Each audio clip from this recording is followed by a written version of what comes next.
langit yang nomor 7. Setelah itu disuruh kembalikan lagi kepada orang yang mengerjakan. Kemudian yang terakhir malaikat hafazah membawa amalnya manusia lagi setelah sampai di nomor 7. Kemudian selamat sampai diaturkan di hadapan Allah. Dan setelah diaturkan di hadapan Allah, Allah Ta'ala mengatakan, katanya Allah, amalnya orang ini tidak diterima karena orang yang mengerjakan ibadah ini karena ingin dipuji oleh orang lain. Jadi orang yang amalnya itu karena ingin dipuji oleh orang lain, walaupun tidak pernah rasan-rasan, walaupun tidak pernah sombong, tidak pernah ujub, tidak pernah hasud, tapi kalau di dalam ibadahnya itu karena ingin dipuji, dia sampai dihadapkan kepada Allah. Cuma setelah sampai di hadapan Allah, Allah Ta'ala mengatakan supaya dikembalikan kepada orang yang mengerjakan. Dan orang yang mengerjakan itu kemudian dilaknat oleh Allah karena mengerjakan ibadah yang niatnya itu karena ingin dipuji oleh orang lain. Nah, setelah mendengar perkataan Rasulullah itu, maka sahabat Mu'ad itu mengatakan kepada Rasulullah, katanya sahabat Mu'ad, demi ayah saya dan demi kamu dan ibu saya, wahai Rasulullah, siapa yang bisa untuk meloloskan amalnya itu sampai di hadapan Allah, dan siapa yang bisa selamat dari penyakit hati yang macam begitu itu. Jadi katanya Rasulullah, tidak mungkin orang itu bisa, amalnya itu bisa sampai saat dihadapkan kepada Allah, karena dari sukanya amal yang akan diterima oleh Allah. Karena mulai dari pintu nomor 1 sampai pintu yang nomor 7 itu ada yang menjaga sendiri-sendiri. Jadi menurut perkiraan sahabat Mu'ad, tidak ada manusia yang akan bisa tembus amalnya itu sampai menghadap kepada Allah. Kemudian dengan Allah Ta'ala dijawab, dengan Nabi Muhammad dijawab, wahai sahabat Mu'ad, innahu la yasirun ala man yassarallahu ta'ala alaih. Sesungguhnya amal bisa tembus sampai di hadapan Allah itu termasuk mudah, sangat gampang. Tapi bagi orang yang digampangkan oleh Allah, orang yang dimudahkan oleh Allah. Jadi kalau orang itu memang dimudahkan oleh Allah untuk mencegah dari penyakit hati yang warnanya tubuh itu, tidak akan sukar, tidak merasa berat. Jadi sama dengan perkataan di dalam hadis diterangkan, mayuridillahu bihi khairan yufaqihu fiddin. Jadi apabila Allah Ta'ala itu menghendaki baik kepada satu orang, maka orang yang dikehendaki oleh Allah itu akan dimengertikan ilmu bukti oleh Allah, akan dimengertikan hukum oleh Allah. Jadi Allah Ta'ala menjadikan orang itu dijadikan orang baik, bukan langsung orang itu dijadikan baik, itu tidak. Jadi ada kelantaraannya, ada sebabnya. Oh, orang ini dengan Allah Ta'ala dikehendaki jadi orang baik, maka dengan Allah orang yang dikehendaki baik itu disenangkan untuk mengaji ilmu agama. Jadi orang yang senang mengaji ilmu agama itu adalah sebagai tanda kalau orang itu termasuk orang yang dikehendaki baik oleh Allah. Nah sebaliknya, kalau menurut hadis yang dari pertama, untuk diterimanya amal sampai menembus di hadapan Allah itu sangat sukar. Tapi bagi orang yang memang dimudahkan oleh Allah, itu tidak akan merasa sukar. Karena kata Rasulullah, cukup bagimu wahai sahabat Mu'ad, yaitu cinta kepada manusia sebagaimana kamu mencintai kepada dirimu sendiri. Dan bencilah kamu kepada manusia sebagaimana kamu benci kepada dirinya Jadi dengan kita mencintai manusia sebagaimana mencintai diri saya sendiri ini adalah bisa menghilangkan rasa-rasa. Kalau kita sudah mencintai kepada orang lain, maka kita tidak akan rasa-rasa sama orang lain. Sama halnya cintanya anak kepada orang tua. Tidak ada ceritanya anak itu kemudian menjelekkan kepada orang lain. Tidak pernah anak itu menjelekkan orang tuanya sendiri diberitahukan kepada orang lain. Itu tidak ada. Mengapa anak itu tidak pernah menceritakan kejelekannya orang tuanya sendiri kepada orang lain? Karena anak itu termasuk cinta kepada orang tuanya. Nah begitu juga kita kalau sudah mencintai kepada manusia, maka kita tidak akan rasan-rasan kepada orang lain. Bagaimana kita mau rasan-rasan kepada orang lain, sedangkan orang yang dirasani itu sudah termasuk dicintai oleh kita. Jadi anturi belinasi matoibah dilaksin. Dan lagi kalau kita ini sudah mencintai orang lain, sebagaimana kita mencintai kepada dirinya sendiri, kalau memang kita cinta kepada manusia, tentunya kita tidak akan merasani kepada tetangga, kepada orang lain, karena kita merasa kalau kita dirasani oleh orang lain merasa tidak senang, maka kita tidak akan merasani kepada orang lain. Begitu juga misalnya kita tidak kalau dihasuti oleh orang lain, kita ini merasa benci, maka kita tidak akan menghasuti kepada orang lain. Jadi kuncinya supaya amal kita itu diterima oleh Allah sampai di hadapan Allah, maka caranya itu cuma satu, yaitu supaya mencintai kepada manusia sebagaimana kamu mencintai dirinya sendiri, dan benci kepada manusia sebagaimana benci kepada dirinya sendiri. Faidan anta ya mu'ad khalifah. Jadi apabila kamu sudah bisa seperti itu wahai Mu'ad, maka kamu akan jadi selamat. Itu kuncinya. Jadi kita agar supaya selamat dari termasuk sifat yang tercela di hati, supaya selamat dari riba, supaya selamat dari sombong, supaya selamat dari ujub atau dari hasud, supaya kita cinta kepada orang lain sebagaimana kita cinta kepada diri sendiri. Qala Khalid bin Ma'dan fama ra'aitu ahadan aktsara tilawat al-Qur'an al-'azim min Mu'ad li hadzal hadits al-'azim. Jadi katanya Khalid bin Ma'dan, saya tidak pernah melihat kepada salah satunya orang yang lebih banyak membaca Al-Quran dibandingkan dengan Mu'ad karena hadis ini. Jadi manusia yang paling banyak menghatamkan Al-Quran adalah sahabat Mu'ad. Sampai sahabat Mu'ad diterangkan di dalam hadis ini. Maka aman ayyuhar rawihu bil ilmi hadzal kisah. Maka pikirlah wahai orang yang senang mengaji kepada sifat-sifat yang tercela di dalam hati ini. Wa'lam anna a'zamal asbab fi rusul hadzal khabaiti fil qalbi talaqul ilmi li ajli mubahati wal munafasati.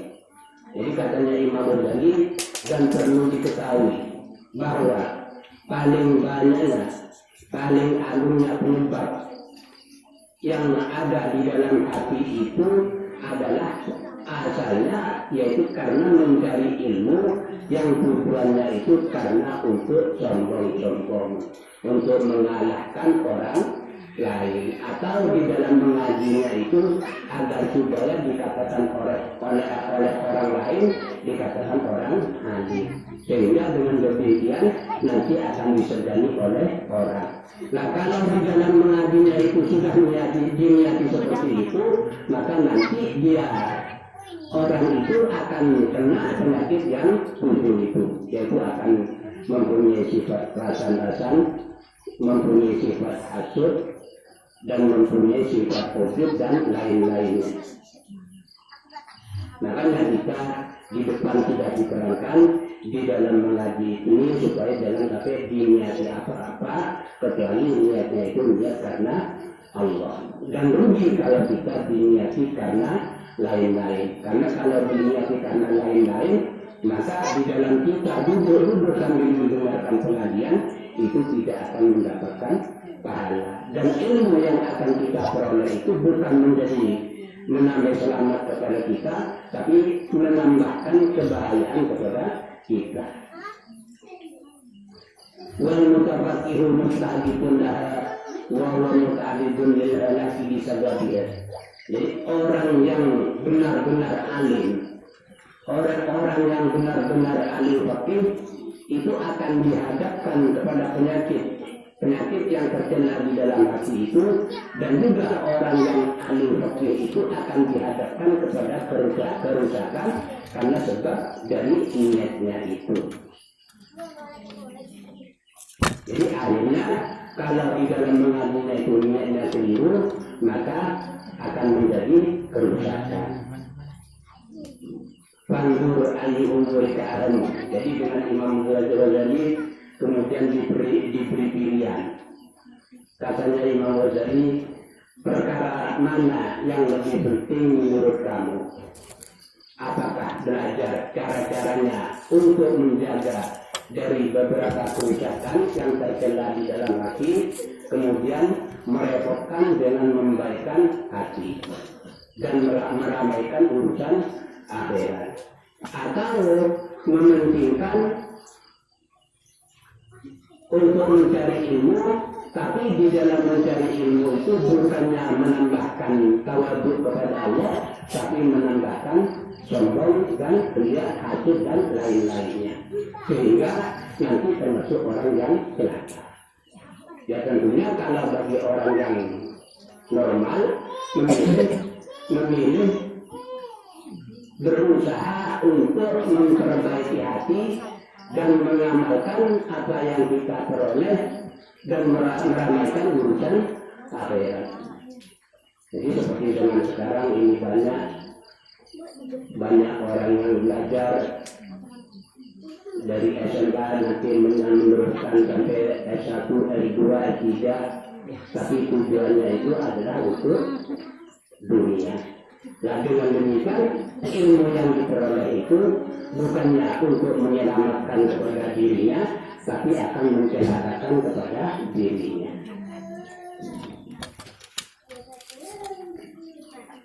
Wa'lam anna hadzal fisala as-salasa min ummahati habaihil qulub. Dan ketahuilah bahwa perkara yang tiga itu adalah termasuk pokok, termasuk asal dari beberapa penyakit yang ada di dalam hati.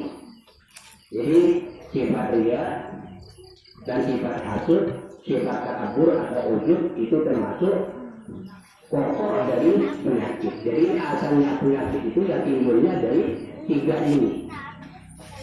Orang itu sampai mempunyai sifat hasud, ya asalnya dari salah satunya perkara tiga. Makanya kita harus berusaha bagaimana menghilangkan dari salah satunya sifat tiga, yang sifat tiga itu termasuk pokoknya penyakit. Jadi yang nomor satu ialah riya, ingin dipuji, karena nanti kalau hati itu mempunyai sifat riya, kalau tidak dipuji oleh orang, maka di hati itu akan timbul penyakit hasud. Nah, itu karena asalnya itu mempunyai hati riya. Jadi dengan riya itu nanti akan menimbulkan hasud, akan menimbulkan zalim. Karena itu tujuannya di dalam mengerjakan ibadah tidak ada lain kecuali yang ingin dipuji dengan orang lain. Setelah itu orang lain tidak ada yang memujinya. Nah, setelah tidak ada orang yang memujinya, maka di hatinya akan timbul penyakit hasud, penyakit zalim dan lain-lainnya. Itu asalnya dari penyakit riya. Kemudian yang nomor dua, termasuk pokoknya penyakit ialah sifat takabur. Nah, takabur ini setiap kalau melihat orang yang lebih rendah, dia akan dihina. Jadi dirinya itu merasa lebih besar dibandingkan dengan orang lain. Sehingga karena dengan mempunyai hati sifat takabur itu juga akan menimbulkan sifat hasud, sifat wali.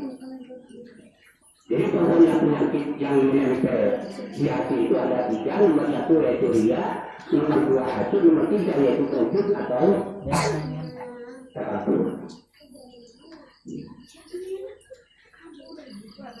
Walidhalika qala Nabi sallallahu alaihi wasallam hubbud dunya. Jadi wala mau satu walidah wa huwa hubbud dunya. Jadi penyakit yang 3 itu asalnya dari 1, yaitu senang kepada dunia. Jadi kalau orang itu sholat karena ingin dipuji oleh orang, itu berarti sudah lari kepada hubbud dunya. Atau orang itu kalau sudah senang untuk dimuliakan oleh orang lain, itu berarti termasuk hubbud dunia. Jadi asalnya itu dari senang kepada dunia. Sedangkan Rasulullah sudah mengatakan bahwa cinta dunia itu adalah pokok dari kesemuanya kekeliruan.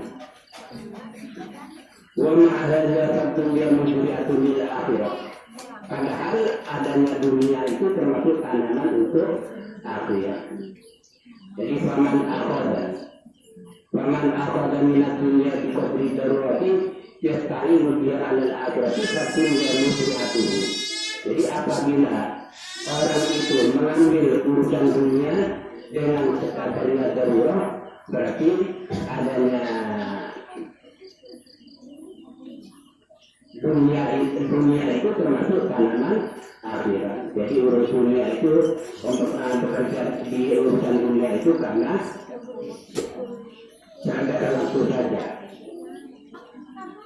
Sampai sebagian ulama mengatakan tolabul kasbi lazimun wa huwa arba'atu anwa'in. Jadi mencari kasab itu termasuk wajib. Kasab itu seperti usaha. Kalau ingin kaya tentunya harus bekerja. Nah, dengan ulama dibagi 4 macam. Nomor 1 yaitu fardu. Jadi kita kasab itu fardu termasuk wajib. Berarti kalau kita tidak kasab, kita ini berdosa. Nah, bekerja itu termasuk wajib, yaitu bagi orang yang penghasilannya itu tidak cukup. Misalnya satu keluarga itu habisnya 50.000, pekerjaannya hasil dari kerjanya itu cuma 40.000. Nah dengan demikian maka orang itu harus kasar, harus usaha. Bagaimana dirinya itu dalam 1 hari 1 malam bisa menghasilkan 50.000. Dan kalau seumpama orang itu diam saja, kemudian adanya rezekinya itu digantungkan sama Allah, apa katanya Allah, dia tidak usaha, maka orang itu berdosa. Karena kasar itu termasuk fardu bagi orang yang kurang mampu dalam kebutuhannya.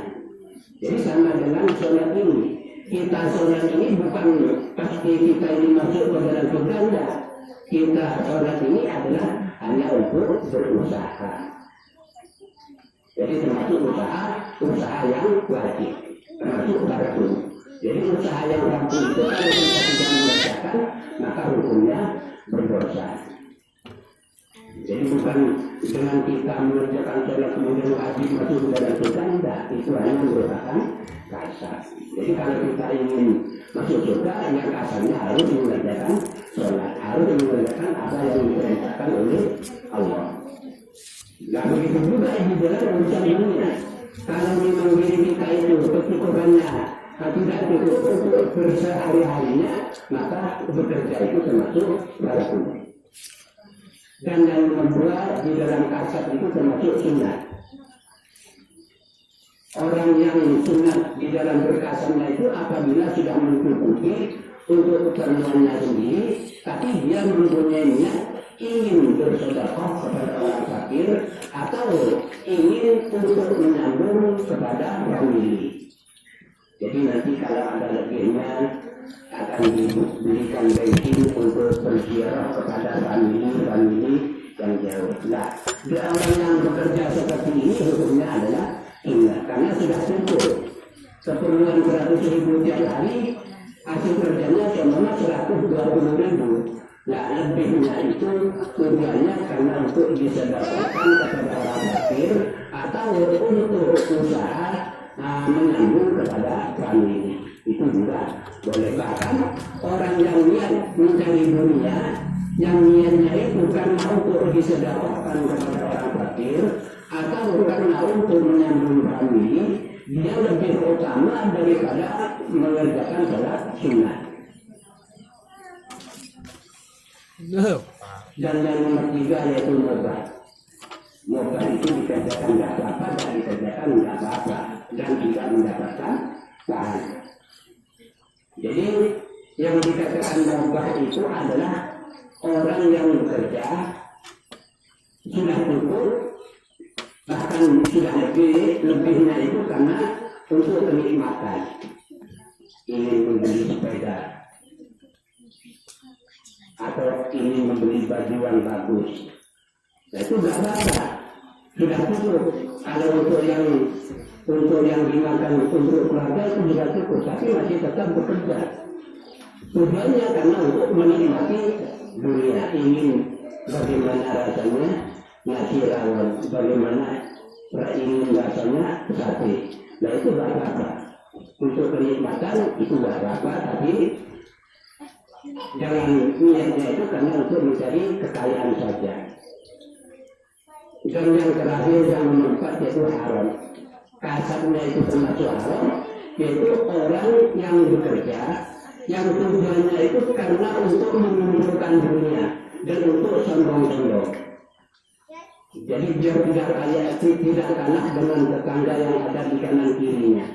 Atau nanti kalau sudah uang banyak menjadi orang yang sombong, maka di dalam pekerjaannya itu adalah termasuk haram.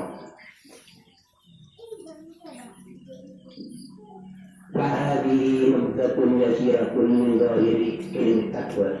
Jadi apa yang telah diterangkan mulai dari depan itu termasuk dhahirnya ilmu takwa, yaitu termasuk bidayatul hidayah, permulaannya itu. Dan apabila kayu dirasa biha nafsuka wa tawakkaka alaiha fa'alaika bikitabi ya ulumuddin bitarif kayfiyatul wusul ila babil takwa. Jadi apabila kita sudah bisa mengamalkan dengan zahirnya ilmu takwa ini, maka kita dengan Imam Ghazali supaya mengaji kitab Ihya Ulumuddin agar mengetahui bagaimana kita ini bisa sampai kepada babil takwa. Jadi kalau masih mengaji hidayah itu berarti masih di luarnya takwa. Nah, kalau ingin tahu di dalamnya takwa, supaya belajar atau mengaji kitab Ihya Ulumuddin agar bisa sampai nanti ke dalamnya takwa.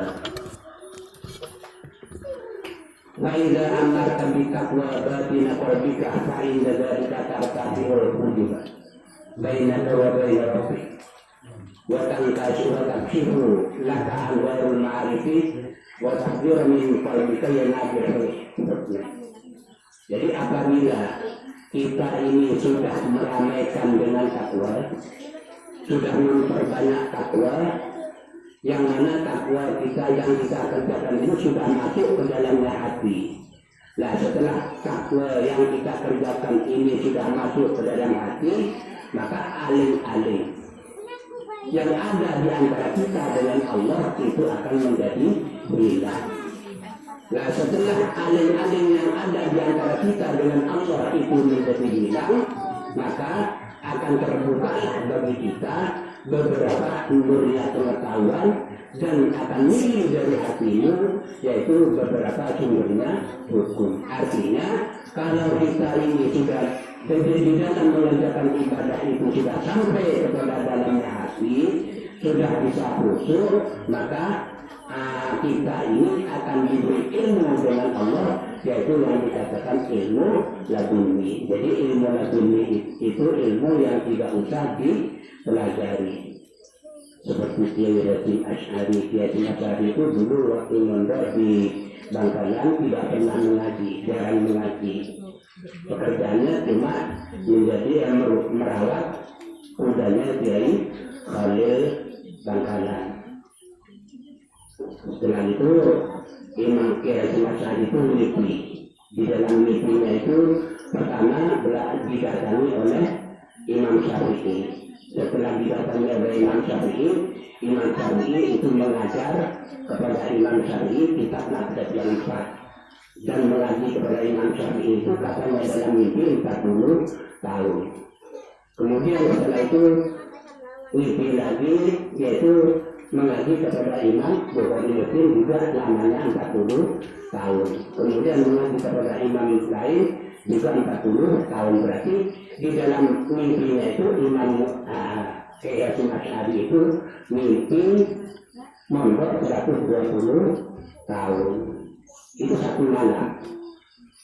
Nah, setelah itu Kiai Asy'ari itu diambil menantu oleh Kiai Panji. Dan setelah diambil menantu dengan Kiai Panji itu Imam Kiai Asy'ari itu ragu bagaimana saya bisa mengajar karena saya tidak pernah mengaji, walaupun mengaji cuma jarang-jarang.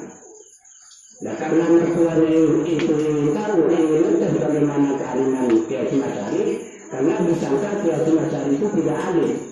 Kemudian diberi kitab tafsir dengan kitab hadis.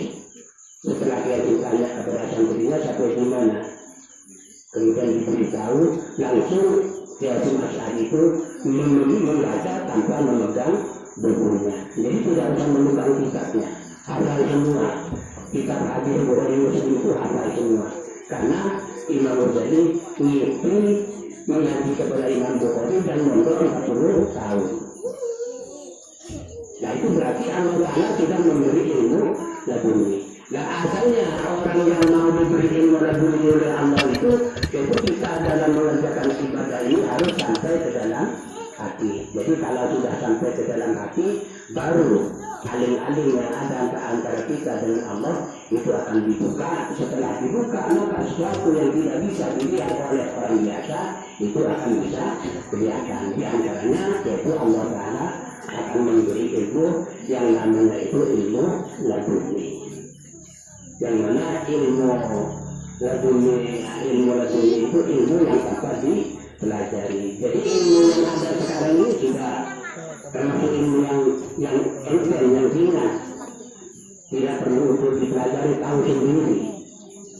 Itu kalau sudah diberi ilmu laduni. Rahman ma'asyikta fa'inna dunya laki tabluwa bidin laka semolaka wal akhir kita seluruh mereka. Jadi apabila orang itu mencari dunia karena untuk agama, nah karena dia mencari dunia di dalam agama, jadi mencari dunia dalam agama, maka tidak akan selamat, akhirnya juga akan rusak. Jadi mencari dunia dalam agama itu seperti sholat karena dunia, atau mengajar karena untuk dunia. Jadi bukan pahala dari Allah.